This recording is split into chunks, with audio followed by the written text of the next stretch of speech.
Well, good afternoon. I want to welcome you to this seminar that the Institute of Social and Economic Research is holding today on COVID-19 research here at UAA.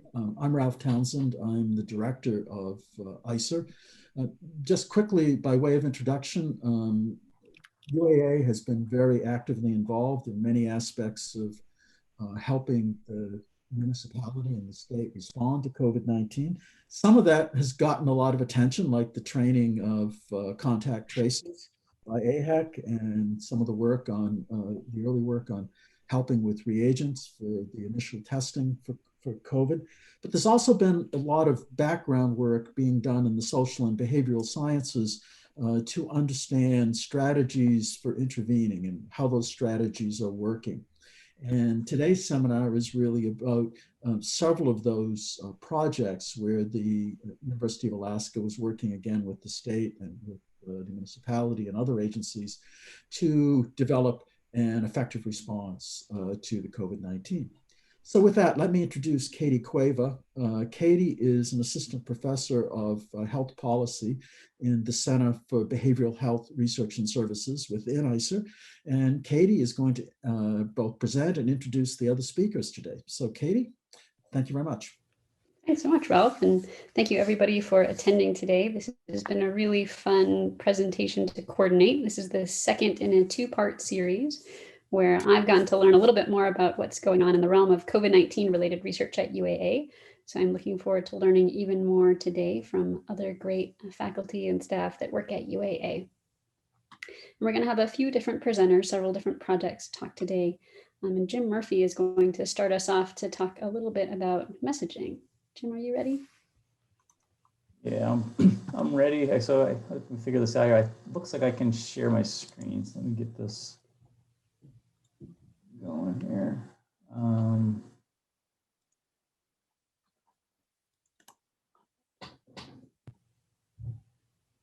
Is that working for you guys? The screen shares? There you go. Looks good. Good. Okay.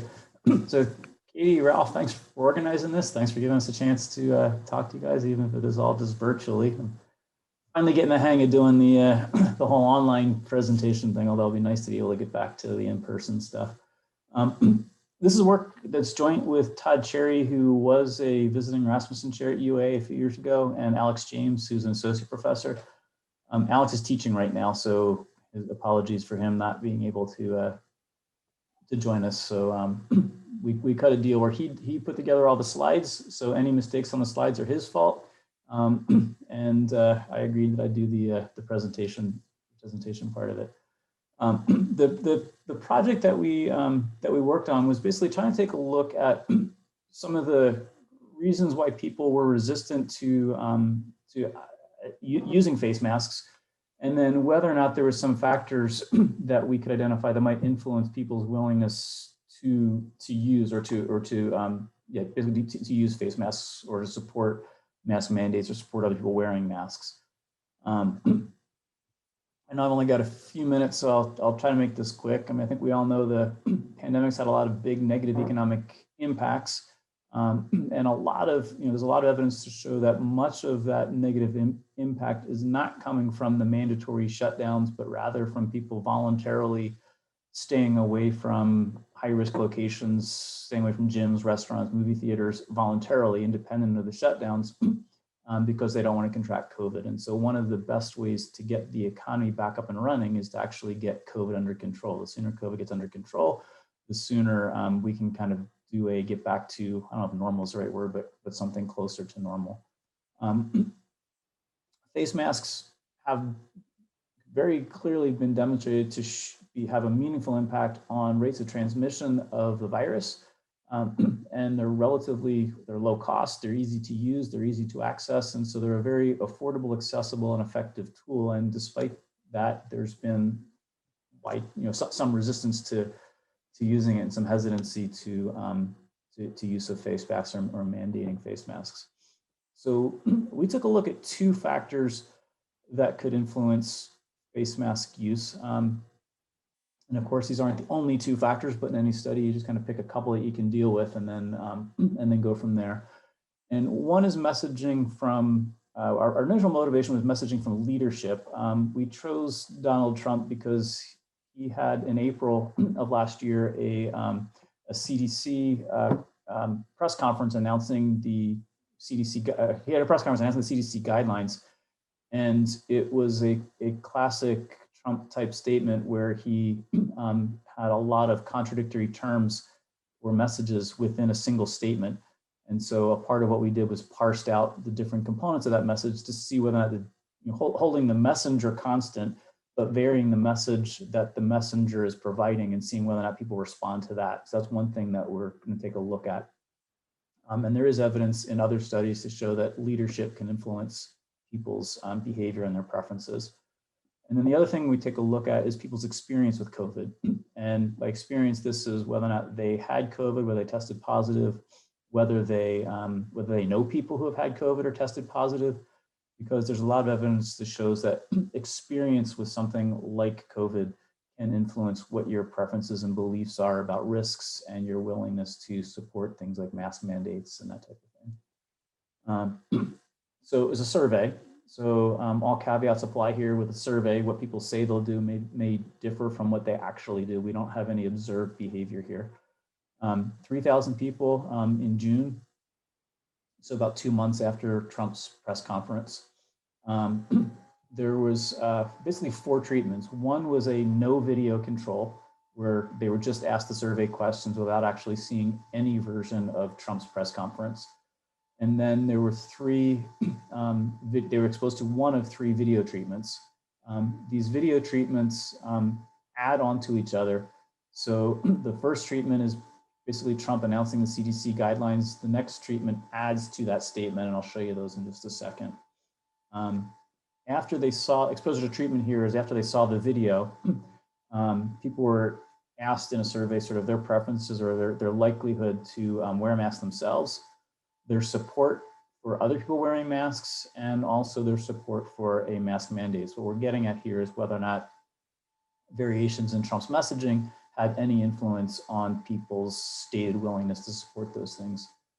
And then also we got the obvious socioeconomic characteristics, sort of their own stated use of face masks, their political leanings, because clearly this has become politicized, and then back to their experience with COVID, and then also what their views are of Donald Trump, because maybe there's some people who relate to him or support him may be more responsive to his messaging. I'm not going to show you the video itself, but this is sort of a screenshot of that press conference. And this is a quote from the press conference. We're going to call this the CDC treatment, because again, each of these 3 treatments adds onto it. So all of the 3 people who saw a video saw this specific statement, possibly plus something else. And here he says, the CDC is announcing additional steps Americans can take to defend against the transmission of the virus. I got to move my camera here so I can actually read the screen. From recent studies, we know that the transmission from individuals without symptoms is playing a more significant role in the spread of the virus than previously understood. So you don't seem to have symptoms and still gets transferred.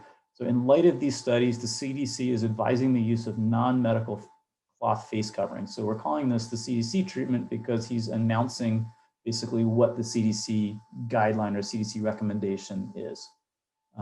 Immediately after that statement, he said, and this is what some people saw this slightly longer video, this is an additional voluntary public health measure. So it's voluntary. You don't have to do it. They suggest it for a period of time, but this is voluntary. And so now this voluntary component may actually resonate more with people who value sort of individual freedom and individual choice. And so that, we'll take a look at that. And then after saying that, he said, but I don't think I'm going to be doing it, which in some ways potentially contradicts it. The CDC recommends this, it's voluntary, I'm not going to do it.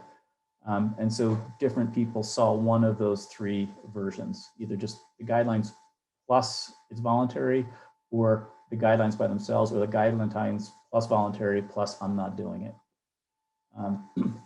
And then to get to the results, non-white college educated people with pre-existing health conditions broadly are likely to support both personal use of masks and social use of masks, and other people wearing them. Trump announcing any of those three treatments does increase people's stated likelihood for using a mask by about 3.5%, 4%. So that message by Trump did have a small positive effect on people's stated propensity to wear a mask or to support mask use. Among Trump's supporters, there was a relatively large effect. The voluntary message where Trump is saying this is voluntary actually increased support by 10%. So that's now we're starting to get, that's not a trivial effect among his supporters. With respect to experience, knowing somebody who tested positive, you're more likely to wear a mask. And then interestingly, that effect was largest among the president's supporters. And we can speculate as to why. We don't know what the actual reason for why that is, but we could speculate. Generally, if people have tested positive, they're more likely to support the use of face masks. But interestingly, people who are politically moderate and tested positive were actually less likely to support face mask use. And we speculate here, maybe it's because they had more flexible preferences. And there's a couple of things that could be happening when you when you test positive. On the one hand, you can get a scare and be like, oh my God, this was miserable. So that's I want to support it. The other side, if by definition, anybody in our survey who tested positive obviously survived COVID, because if you didn't survive, you're not in the sample. Those people who tested positive and survived COVID potentially have updated risk preferences or updated priors about how severe COVID is. I got COVID, it wasn't that bad. So maybe all of this stuff is not as critical as we thought initially. But again, that's pure speculation. So to kind of wrap up, yep, a leader's words, in this case, we can speak specifically to President Trump's words, but generally a leader's words matter, at least to his or her supporters.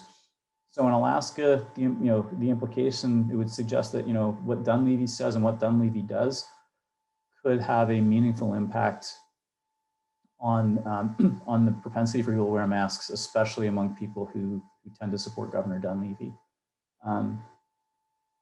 From a public messaging perspective, making people know as if they know someone, making these experiences with COVID more personal could actually be an effective strategy that might help increase support. So if I don't know somebody who's tested positive, but there's an advertising campaign that makes it more personal or tries to make it, puts a human face to it, that may be more effective, because you want people are more likely to feel to respond if they feel like they know somebody. Obviously, if people have tested positive, you still want them wearing masks, because we do have false positives. We still don't know the degree to which people who tested positive are carrying antibodies afterwards. Possibly people who have tested positive could contract it again. We don't know all of that just yet.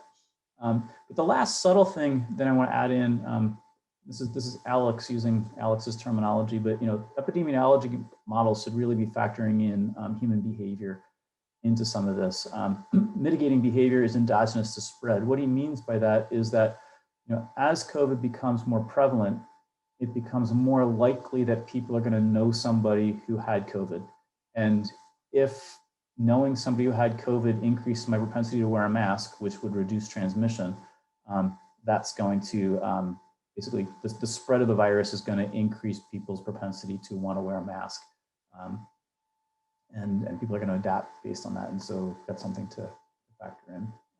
So I think that basically uses up my time. Maybe we have a minute or so. I'll leave it to you guys, Katie, to figure out if we have time for questions, or if you just want to go on to the next speaker and have it at the end. It's up to you guys. Sure, we have a little time, so if folks have questions. We also have a Q&A box if you look down at the bottom of your screen. So if you'd like to type in a question there, we'll all be able to see it and get it answered.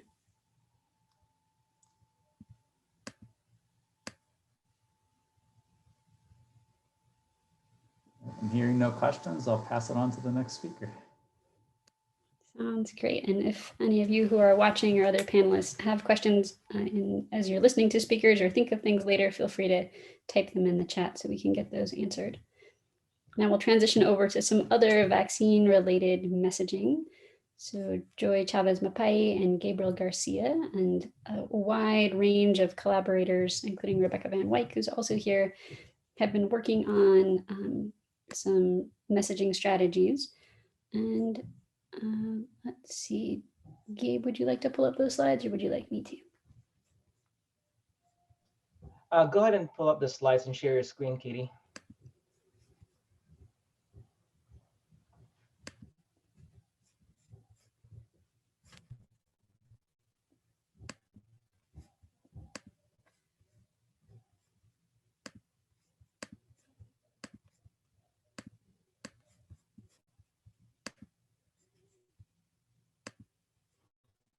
All right. So I'll get us started off. Can somebody give me an affirmative that you can see my screen here? Yes. Oh, great.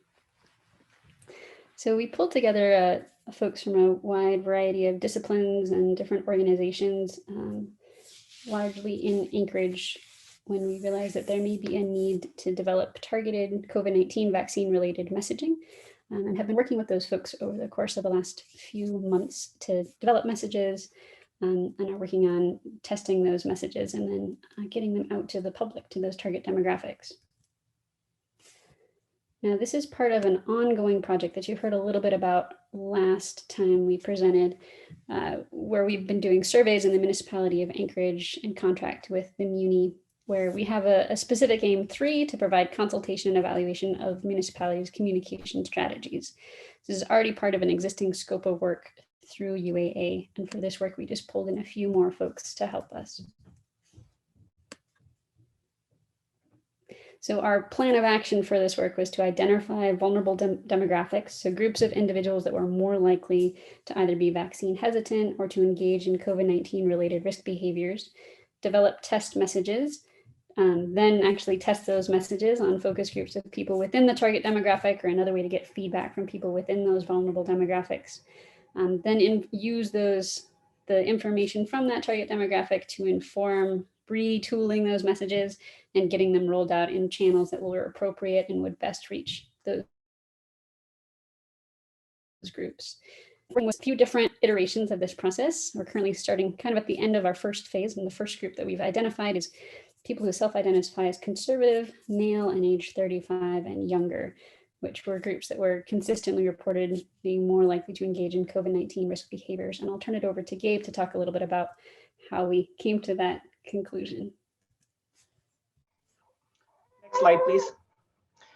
And so in identifying our target population for messaging, we relied on the panel surveys that the Muni conducted. And the Muni has conducted several surveys now, more than 15. And from those surveys, we ran some regression analysis to identify who are vaccine hesitant and who are engaging in COVID risk-related behaviors. And what we found was that those who identify as politically conservative compared to their non-conservative counterparts were 98% less likely to get COVID-19 vaccine when they become eligible. They're 3 times more likely to be in a close contact situation, crowded places, and in closed spaces. And they're 6 times more likely to engage in 3 or more COVID-related risk behaviors. Next slide, please.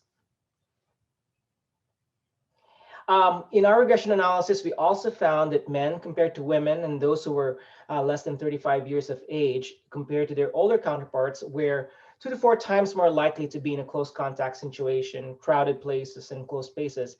And they are also 4 times more likely to engage in COVID-related risk behaviors. And so based on those results, our first target population for messaging were young conservative men. And I guess I'll turn it over to Joy. Thanks, Gabe. Thanks, Katie. And so from there, the research team developed messaging concepts. And then we worked with the marketing agency, Comms, to create these test messages. We developed 4 concepts. The first was the patriotic concept, the second, a meme concept, the third, the Tinder concept, and then the fourth, the Alaska spirit concept. Next slide, please. So the patriotic concept, next slide, please, is one where we employed one that appealed to this idea of being patriotic. We have the flag in the background, this idea be a patriot, using these words that would really resonate with some of these groups. This idea that taking the shot, as in sacrificing yourself, this idea of sacrifice and working toward and having the power to end the pandemic. So this idea of strength, this idea of being a hero, saving America. We were trying to debate on whether or not to change that flag in the background, instead of the American flag to be the Alaska flag, and then change Save America to Save Alaska. So those are different things that we were looking for from our focus groups. Dr. Meyer also pointed out, though, however, that the shot actually isn't administered on your bicep, but we wanted to show biceps here. And then, as you can see in the test message, that there is a Band-Aid there on this particular person's arm, so that we can show them that this person indeed took the shot and got the vaccine. So the power to end the pandemic is in your biceps. Next slide, please. And so for this concept, we wanted to do something that was a little bit different. And the reason why is because of the next slide, please. We were trying to message something that, many people didn't really know about. And this was this idea of long COVID, and the idea that you can develop ED as a result of COVID-19. So this is an article from the Cleveland Clinic and some of the research surrounding that. But we really wanted to highlight this idea that surviving COVID-19 may be associated with ED. And again, keeping in mind our target population, that would be young men. And then we're trying to find a way to communicate this, but in a way that was one that would resonate with this population. And so next slide, please. So we decided to focus on the meme concept. We realized from the Beaumont study, the recommendation is not to use the word injection, but in this case, it worked with the messaging that we had in place. So this meme concept is one that's supposed to highlight ED, and one that a vaccine can help with in terms of preventing COVID in the first place. And what we're going to do is we're going to take this meme concept, and next slide, please. And we're going to pair this meme concept with several others. One is the epic handshake. Another one would be the Drake approves or disapproves. The other one would be the one does not simply, which I think many people are familiar with, right? One does not simply reopen the economy and go back to normal without getting vaccinated. And the other one, Drake, is, one is ignoring health guidelines and pretending everything's fine, and the other is getting vaccinated so we can reopen the economy and go back to normal. And so we were hoping to pair this particular meme with these others to be able to expand on that concept and this idea of getting vaccinated, again, targeting this specific audience. Next slide, please. So the next concept we had in mind was because somebody in our group actually had told us that part of the reason why she ended up dating her now husband is because he had mentioned he received, I think it was a particular vaccine, or it was something that he had done that made him seem more appealing. And so we're like, why don't we take that concept of making the vaccine sort of appealing in that way, in terms of dating prospects, in terms of initiating new relationships. And so next slide, please. We came up with the Tinder concept. And for this, we had a series of basically pictures that would appear on Tinder. And for all of them, they're fishing, but the one that we wanted to highlight is the one down below. So for all of these, the ones on top, even though they're fishing, that might be very appealing, everybody's going to swipe left on that, meaning that they're going to pass them over. And then the next slide, please. And that this is the person that was most appealing. This is the man that was most appealing, somebody who not only got vaccinated, but is also wearing a mask in order to prevent the spread of COVID. And so it seems like we were really onto something as a research team, because, next slide, please. We're now seeing in news reports how COVID vaccines might really influence the dating game. Next slide, please. The folks at OkCupid said that getting vaccinated right now is about the hottest thing that you can do. That's according to OkCupid. And next slide, please. And what they're seeing there on that dating side is a 25% increase in the mentions of vaccine on site providers over the month of January, and a 63% increase between November and January. Next slide, please. Other dating profiles or sites are seeing even more. Remember the Tinder concept we came out with, right? So Tinder recorded basically a 258% increase in profile mentions of the word vaccine. So basically what's happening now is this notion of becoming immune to the virus has really sparked a conversation. And that's what the folks are saying, is that we're expecting interest to grow related to vaccines, only to increase with time as more vaccines become available. Next slide, please.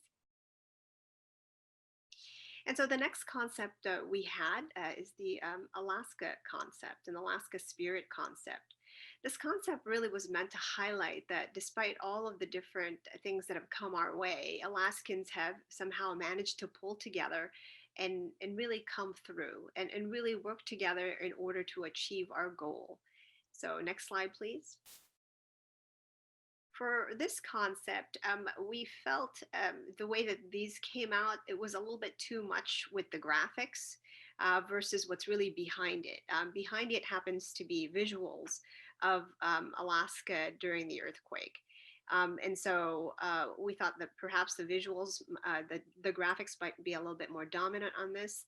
And then Dr. Meyer and I were discussing other concepts that we can use instead for this Alaska concept of pulling people together toward a common goal. And next slide, please. We felt that perhaps we really should focus on the Iditarod. It works well in terms of, well, the Alaska spirit, a team working together in order to reach a common goal. And in this case, the natural ties with Iditarod are already there. It has to do with this idea of defeating a disease, something that's spreading in the community, bringing hope to people. Next slide, please. And it also features men, mushers, dogs. Next slide, please. Lots of dogs, right? So this appeal of all of these different elements working together makes the Iditarod concept one that I think that we're going to continue to explore in terms of that Alaska spirit concept. Next slide, please. And so what we have next in terms of our next steps happens to be focus groups that we're going to be conducting with JBEAR March 10th and 12th. We're also recruiting for additional participants for other focus groups. And then we also have a message survey that's specific to both mitigation as well as vaccines that we're hoping to launch March 15th. And then our next target population happens to be focused on women, in particular conservative women, because those are the ones, and that's the target population that we're seeing most hesitant to vaccines. Next slide, please.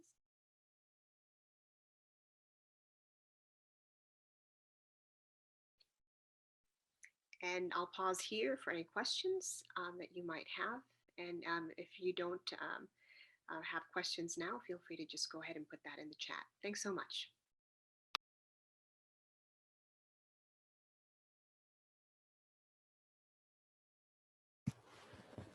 Thank you, Joy, for the presentation. I'm going to stop my share so I can see the chat as well.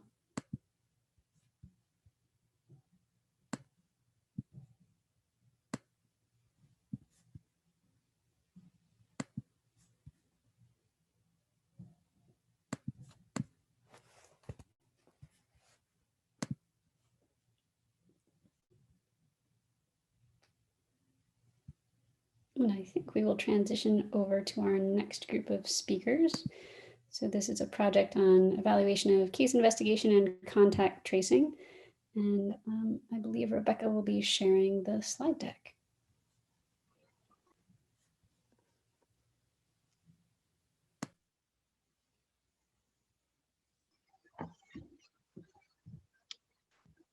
All right, so do we want to start just a very quick introduction? My name is Jennifer Meyer. I'm faculty with the MPH program. And I'll pass it to Rebecca real quick. My name is Rebecca Van Wyck. I am in the Division of Population Health Sciences in the Institute for Circumpolar Health Studies, and I am a research associate and part of this evaluation team. Elaina?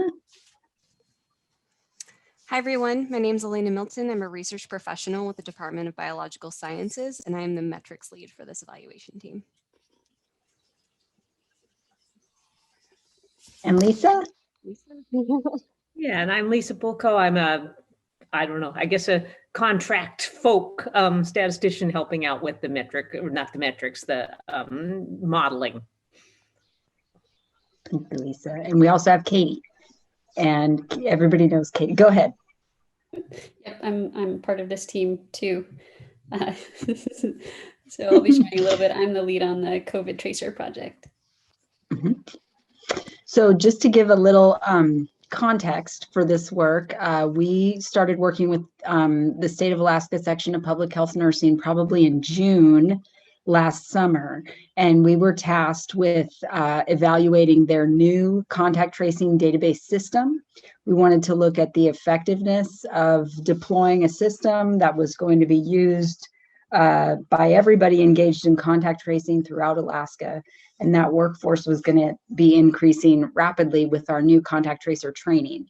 And we were tasked with evaluating the database system using traditional quality assurance and quality improvement metrics for contact tracing programs, but also to look at building recommendations, not only for the platform, to improve the platform because it was sort of being built as we were using it, also to create workforce projections and make recommendations around practice, depending on epidemiologic conditions on the ground, for low case counts versus high case counts, and so on.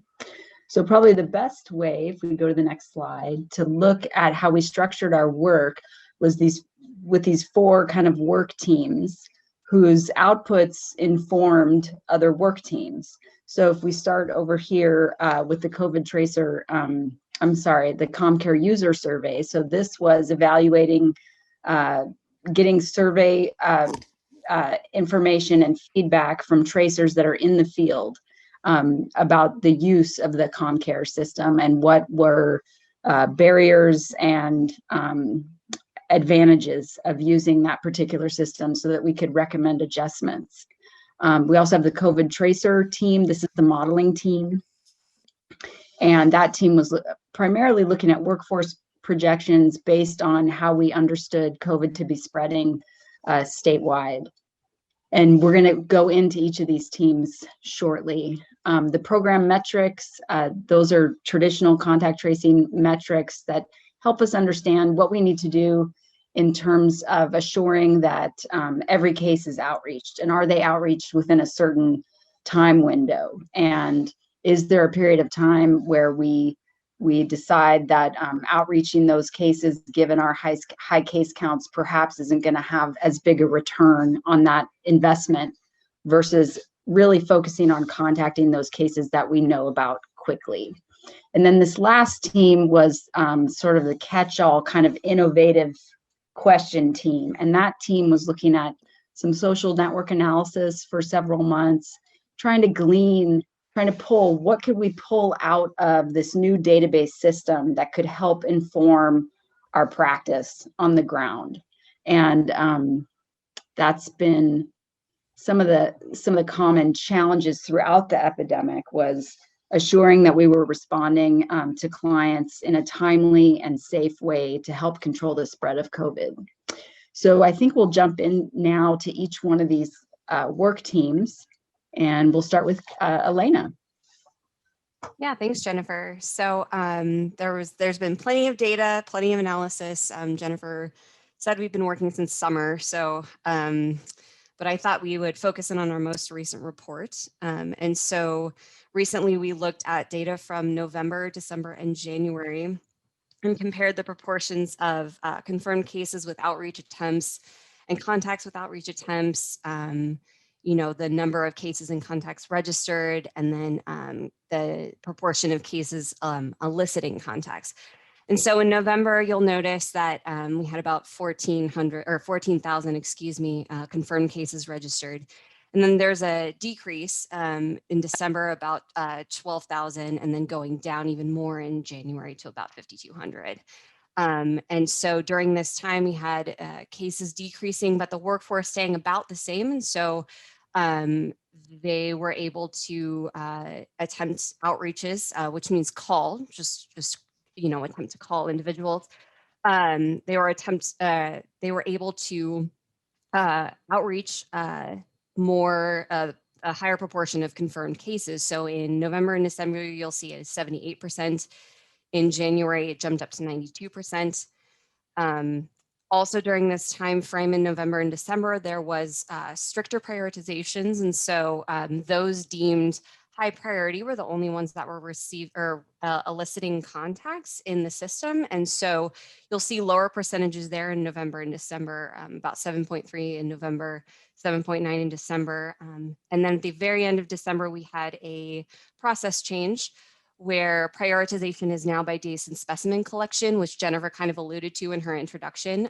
We are now trying to get to people sooner in days since their specimen collection. So starting with those from day 0, then moving on to day 1, day 2, day 3, getting as many as possible outreach the same day they're registered. And so this, because of this, we saw an uptick to 26% in January for the confirmed cases eliciting contacts, because those cases we were outreaching were eliciting contacts now instead of just the high risk individuals.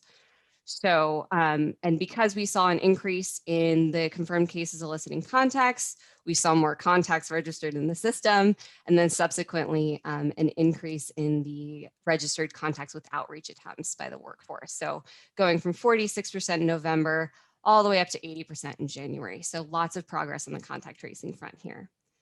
Next slide, please. And since there were more contacts outreached, we now have more information about contacts to analyze. And so we looked at quarantine trends with contacts. There was a field in ComCare called quarantine start date. We compared that to the interview date and found that on average of those with isolation or quarantine information, about 90% of contacts quarantined after a call with contact tracer between November 1st and January 28th. A little bit of context on this. So as I was saying with the prioritization, not a lot of contacts were being registered and outreached in November and December. So, only about 4% of all contacts registered in November even had this data, 9% in December, but it jumped to 26% in January. So just focusing on the January information here, we see that this equates to about 900 contacts quarantined after a contact tracer calls in January. So lots of progress on the contact tracing front, looking at November through January, and we're hoping that cases will stay low and that this will be able to continue. So I'm going to pass it over to Katie then to discuss case counts. Thanks, Elaina. So next slide, please. So the orange line on this graph are the actual onset date of COVID-19 cases reported in Alaska between November and when we did this analysis, the beginning of February. As you can see, it's a bit of a wiggly line because it's the actual non-smoothed out number of cases per day. Then that green line that says November 2020 on it, the one at the very top, is our predictions of what case counts might look like based on November data. So you can see in November, our case counts were pretty high. So when we put those into our modeling tool, we got a prediction of what the pandemic would look like in December and January. Thankfully, though, there were some things that changed.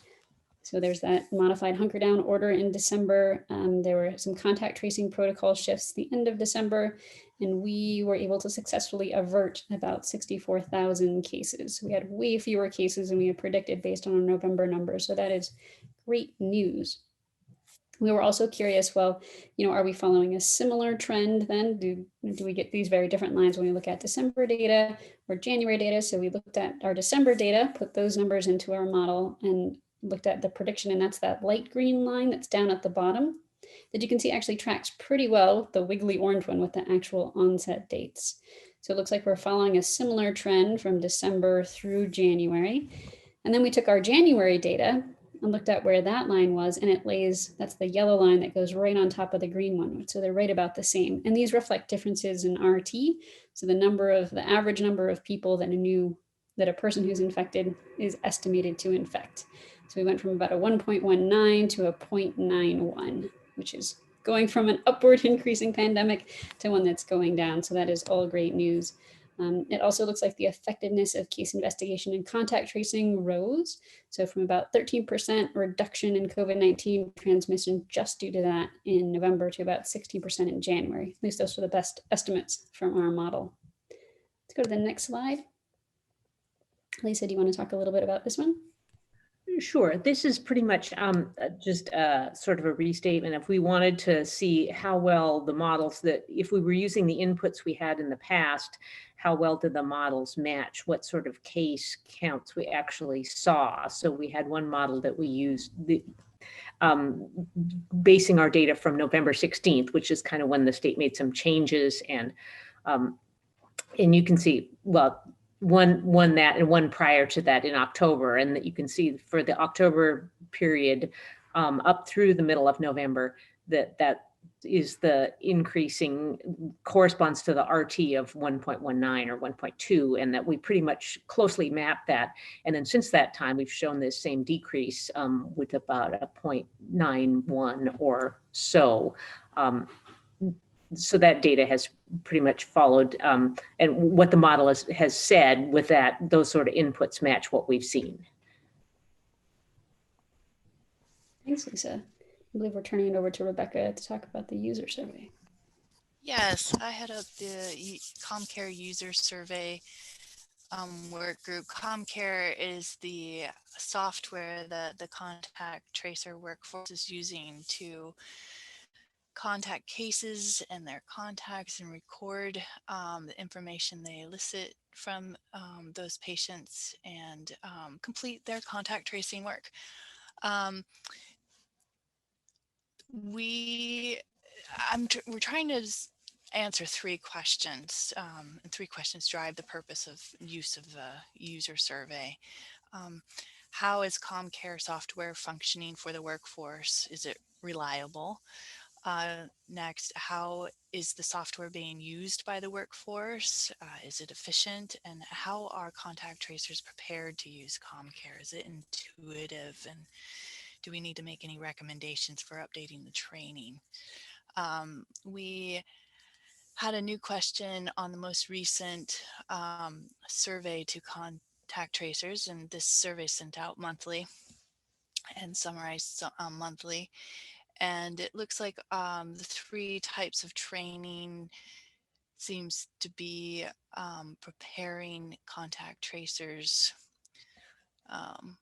for about 3/4 of the way to do their work, in the last quarter of their learning is on the job. And then we have questions again about reliability and efficiency of the software. And those answers are going in the right direction. There are fewer problems like freezing, crashing, or need for user support in January compared to previous answers. And then the software is getting easier for the workforce to use. The workforce can find their assignments, get more work if they need it, and feel the software is easier to use. And then our fourth work group is the extra modeling and analysis work group, where we're looking at two types of analysis right now. Social network analysis led by Chris Bennett with the state, and Dr. David Parker is doing some preliminary natural language processing work on starting with the ComCare user survey, but we are very excited about the possible application to the ComCare database itself for use in source investigations and looking at patterns in the data that contact tracers are collecting on where people have been during their infectious period.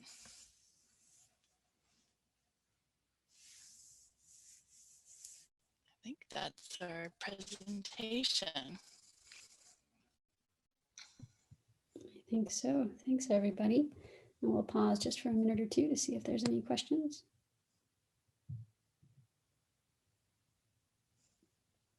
There's a question, let's see, for the first speaker, for Jim.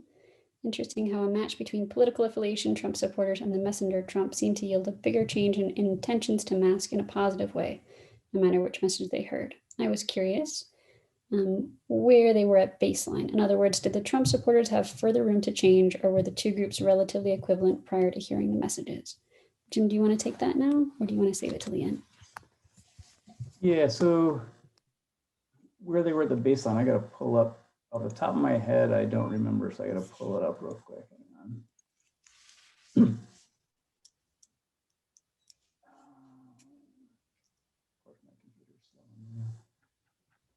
I don't have all this stuff off the top of my head.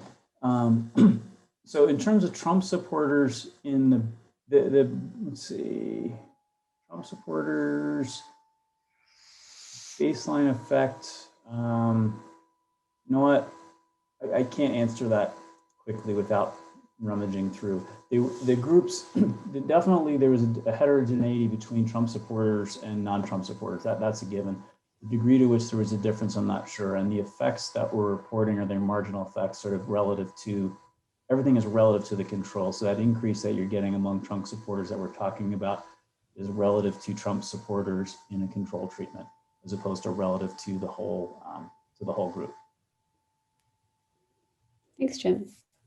And we have one more presentation, so if you need to do a bit more rummaging to get more information on that answer, you'll have a few more minutes.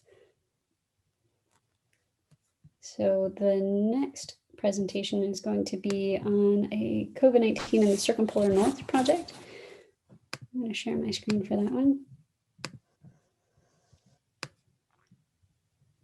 So this is a project that I'm a part of along with other folks in the Circumpolar North.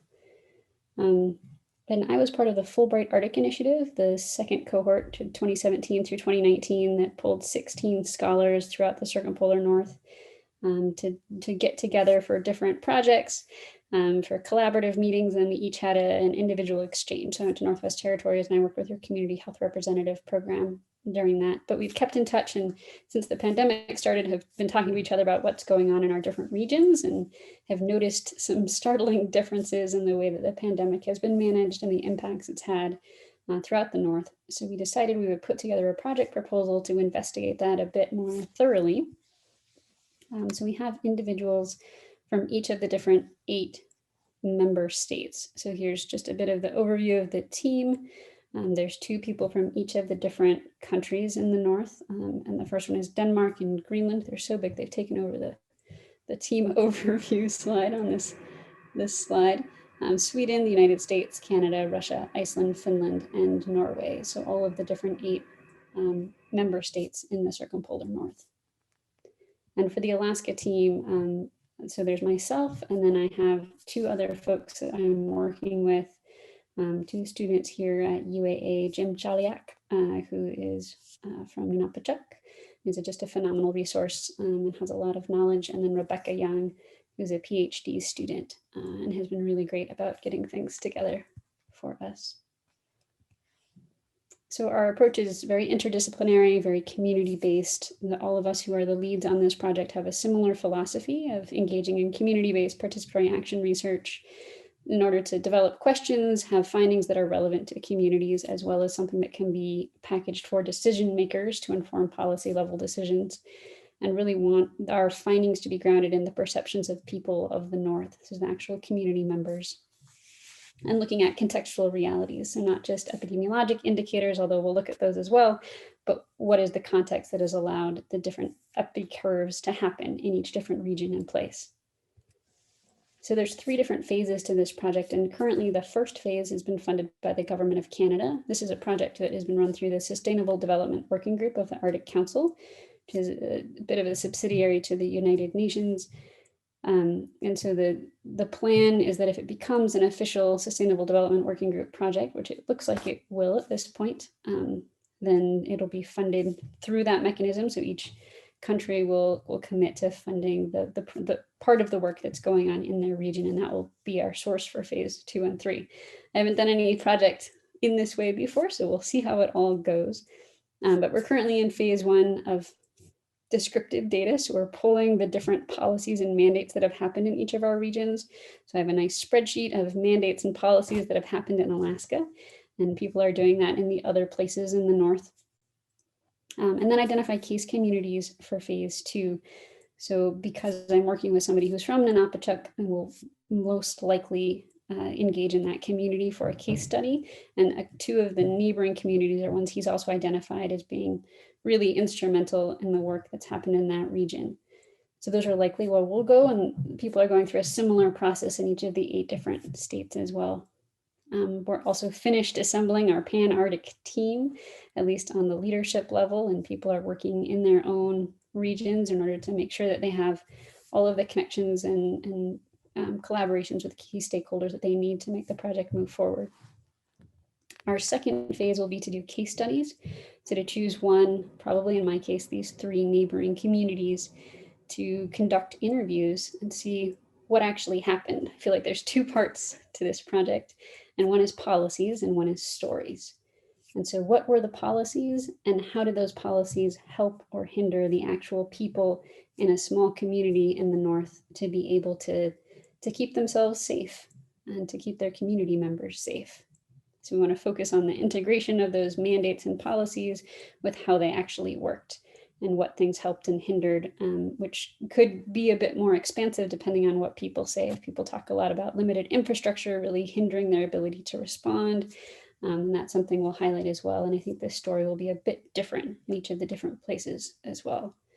And then our third phase will be dissemination, and so it's an implementation science lens to see what those promising practices were, to compare results through the different regions that we've been studying, and to develop recommendations and policy level documents that can help inform future public health approaches, especially when there's a crisis situation such as a pandemic. We also want to make sure that we continue communication with each of our communities as well, and develop community specific dissemination tools to keep those individuals abreast of what our findings were and where they fit in, and to know that this research is for them and it's their voices as well.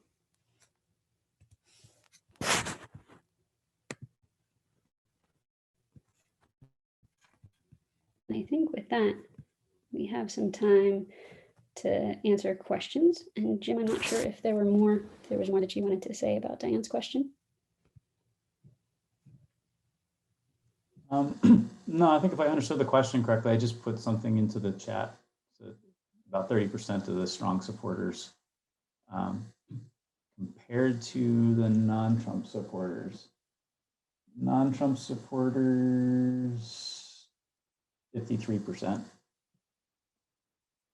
53% of non-Trump supporters supported the idea of wearing a mask compared to 30% for strong Trump supporters. They both had room to go up. This is before treatment.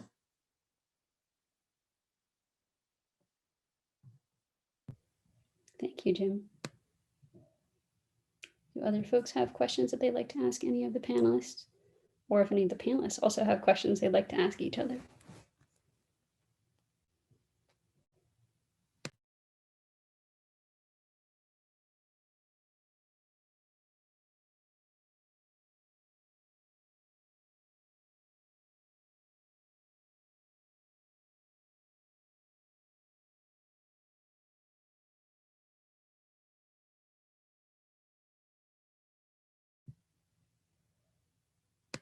Well, I want to thank everyone for attending today. Thank you so much for those of you that came out to share your research with all of us. And thank you to those who showed up to be able to listen to that work and provide comments and questions, especially in the chat to engage with us. I think we're hoping to have additional ISER research presentations, so you get to learn a little bit more about what ISER researchers are up to as well. So there may be future presentations coming up, we shall see. Ralph, would you like to say anything before we sign off? Well, no, just thank you very much for all of you for joining us today. As Katie said, we hope to make some probably monthly presentations of research that ISER, and as you can see from this presentation, not just ISER, but the network of people at UAA who work with ISER on important issues for Alaska. So thanks very much, Katie, for organizing these first two sessions, the one this month and the one last month. And we look forward to having more of these opportunities in the future. And thanks very much for the researchers for taking the time to update us on some of the things that are going on what's obviously an important topic for all of us. So thank you. Thank you, everybody, and stay safe out there. And thanks for being here to talk with us today.